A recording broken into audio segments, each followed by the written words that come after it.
If we continue down the column to potassium, we see that the potassium metal is also stored under mineral oil to minimize its reaction with the oxygen in the air. If we remove a piece of potassium metal, we can see that the potassium is coated over with a gray coating of the oxide. As we continue down the column, group 1 metals get softer and softer. The potassium cuts very easily. As we cut through the metal, we expose the shiny metal surface underneath. The potassium is extremely soft. We can easily flatten out the potassium metal. It has a consistency of cream cheese.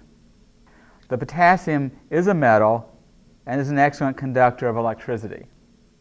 If we add a piece of potassium metal to water, we see that it reacts much more rapidly with the water than the sodium. As you go down the column, the ionization energy decreases and the metal reactivity increases. The reaction is very exothermic, and the hydrogen that's produced ignites. We can test for the formation of potassium hydroxide by adding phenolphthalein. The solution turns red-purple due to the formation of potassium hydroxide.